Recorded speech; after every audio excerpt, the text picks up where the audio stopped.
because Eli is a 500 quarterback. Stafford is a negative 500 winning-loss record quarterback. If you're going to put Eli in, sure, Stafford gets in. If Eli doesn't, no. Well, that's the thing. I mean, Stafford, in my opinion, is right there with Phillip Rivers as far as guys who have always put up stats, but they've never been known for a marquee win like Manning has, like those other guys What's have. a Hall of Fame? You need marquee wins. Exactly. So, and that's a lot of people's arguments. Some people say you just need to put up stats. So that's a good argument. Jay, who between... are you picking, Oakland or Detroit? Oh, I like Detroit. No, I said Jay. How dare you? Oh, I took it right from him. I've got the Lions winning this one 31-24, making you, Dave, the...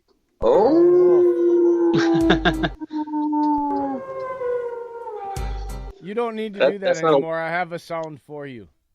I like doing it, and it's not a wolf howl. It's a Sasquatch howl. It was pretty good. And here's my deal on this.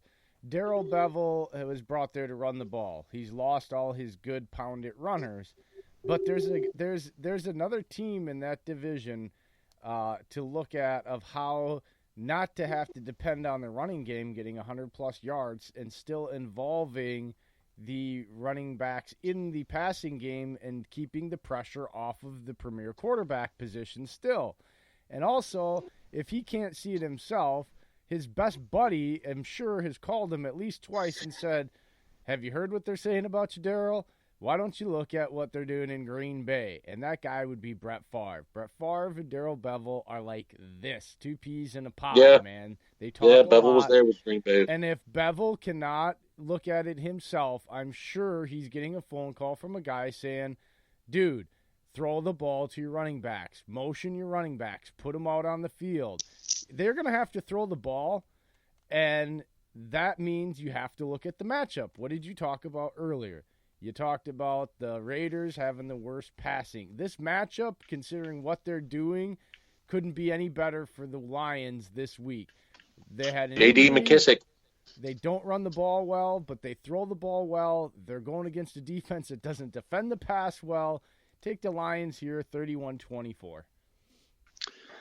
Yeah, I like the Lions as well. As we just mentioned with Ty Johnson before, though, I mean, a lot of people picked him up hoping that he was going to step right in and get all the work. He didn't. Trey Carson came in and got all the work. Now Trey Carson moved to IR. Paul Perkins moved up from the practice squad. So we're going to find out. Is Ty Johnson going to get all the work? Running backs. Good Lord. Exactly. I mean, they worked out Jay Ajayi. Detroit, if you're going to pull those names out.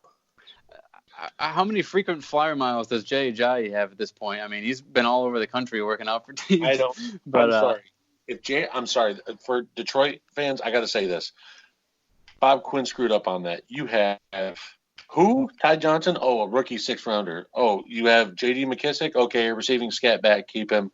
Paul Perkins, he's been putting on and off for the Giants and Lions practice squad and roster. Jay Ajayi was a part of a Super Bowl winning team that helped take them there. Why in the hell would you not sign that? I'm sorry. That's ridiculous.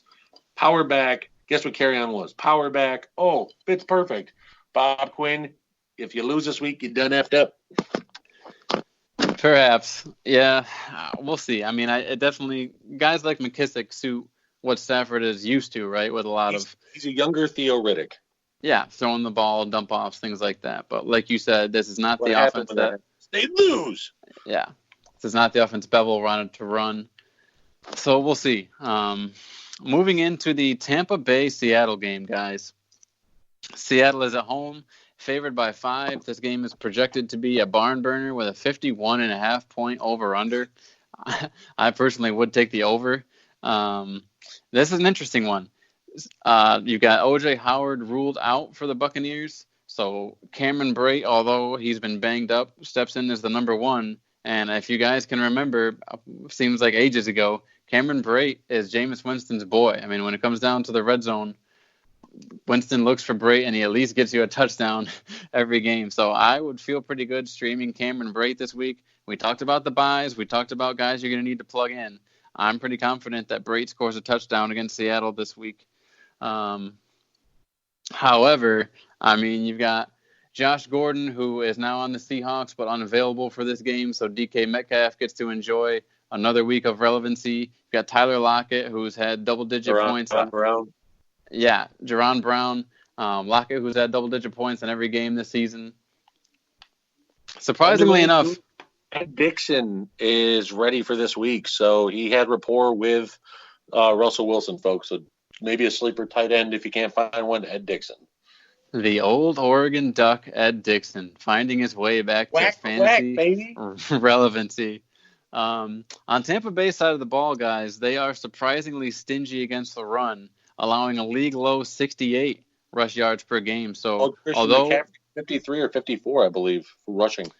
Exactly. So we talked about Chris Carson earlier as a guy who has been smashing and getting 100-yard performances. This may not be his game. It may be more of a Rashad Penny, dump the ball off, throw the ball out to the receivers type of game for Seattle. Tampa Bay is giving up plenty of points to the wide receivers. So if you have Tyler Lockett, you can play him with confidence. I got to say this, guys. I'm watching Jay watch the TV, and his beard is glistening in the light. It's Mo Shave Movember, and it's just, I can tell he's not shaving. I love it. Dillon, you better not shave at all. Since you brought that up, I have to plug this in because it's not funny to me. It's important. It's important to me because I don't think it's talked enough about. October is Breast Cancer Awareness Month. November, the next month, men, we are supposed to grow your facial hair out to bring awareness to prostate cancer. You don't want to talk about it. It's uncomfortable. I don't like going to the doctor. Men don't like going to the doctor. But it's something that is our version of breast cancer. Lots of men are plagued by it. Needs to be talked about. It's Movember, Prostate Cancer Awareness Month. So my grandfather beat it 2 years ago.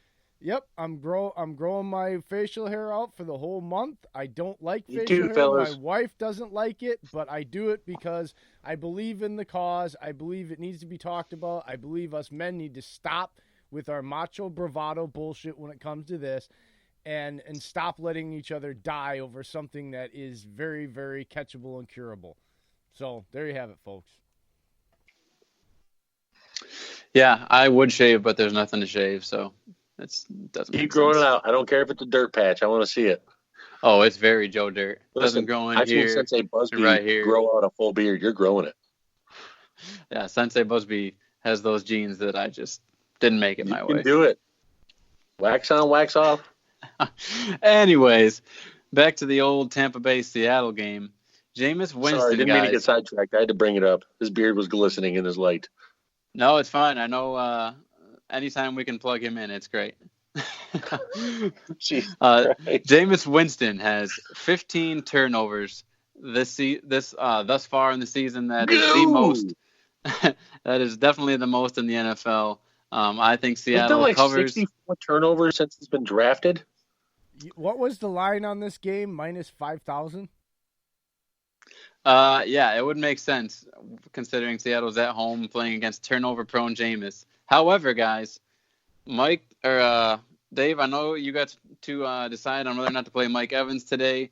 What are you doing there with Hopkins, Evans, and DJ Chark? So, I'm going to sit DJ Chark because well, if you didn't take him out of your lineup, it's too late now because they're playing already. Let me go see this. Hold on, folks. Live. Oh, no. Of fantasy. We're going to have a live reaction. Let's go forgot see. About the London games. Did I drop the Let's ball see. as our fantasy host and friend? Chark. No, I left Chark out on purpose. I think Cooper plays the Giants. Secondary's bad. Evans is Seattle. Seattle's secondary is rough. I mean, New Orleans went up there and had a game. Lamar Jackson went up there and had a game. So it wouldn't surprise me one bit to see Mike Evans go ahead and have a game. So Cooper, Hopkins, and Evans, I'm faithful in. Okay, so you have Chark on the bench. Yes, sir. I mean, that's my problem. I have really good wide receivers and way too many of them. No, I mean, as we're seeing thus far, almost going into halftime now, it's probably a good move that you didn't play Chark. By the way, folks, score is 9-0 Houston. Ooh. Yeah. Here's an interesting one for Seattle. We always talk about the advantage they have playing at home. Interestingly enough, Seattle is 0-5 against the spread in their past 5 home games. I don't know. I I think Seattle. I What like was Seattle. the actual line, though? Seriously. Seattle's favored by 5. I think they cover. I think they win. I think Jameis throws a couple of picks, probably even gets a strip sack, and ends up somehow saving his day with 390 yards and 3 touchdowns. Still not enough to win. Yeah, I've got the I think- Seahawks 35-10 in a blowout on this one. Whoo! Yeah, I agree with Jay. I think it's. I mean, I'll give Evans 2 touchdowns for 14 points, so it's gonna be like 35-17 for Seattle. I think Tampa's just. I don't know. Yeah, their run defense is good, but their pass defense is horrible. Now, Jay, I mean, Seattle has been pretty good against the pass, but you're saying Tampa Bay only scores 10 points. Would you advise against playing Chris Godwin and Mike Evans? No, because I think they're going to get their yards. I just don't think they're going to get their touchdowns. Okay. And especially if you're in a PPR, I think they both have probably 8+ catches apiece and probably over 100 yards. I just don't think they're making it in the end zone because I think they're going to have to go on long drives or those big plays don't get in the end zone. And I think Jameis Winston turns the ball over 2 or 3 times in the red zone this game. Yep. Who do we think has the best fantasy game between Lockett, Evans, and Godwin? I think Evans has it. No, I would give Lockett because I think Lockett is going to have more touchdowns. Like I said, if you're playing receivers here, I think everybody's getting points, but the breaker is going to be who's we got scoring more touchdowns. If you got 35 anything, Lockett's going to have probably the most targets because he's the most trusted, and then Metcalf is the cleanup guy. So I think when you're going all said and done, I think you're looking at Evans and Goodwin scoring in the mid-teens, whereas Lockett and Metcalf could be in the mid and high 20s. Yeah, I think Lockett could end up with the best game as well. Obviously, Godwin's been a beast. Evans has been a beast at times. But, yeah, I like Lockett the most. Moving into a pretty ugly game, guys. We've got the Cleveland Browns sitting at 2-5, moving into Denver to battle against the 2-6 Broncos, the Joe Flacco-less Broncos. Brandon Allen in his first start.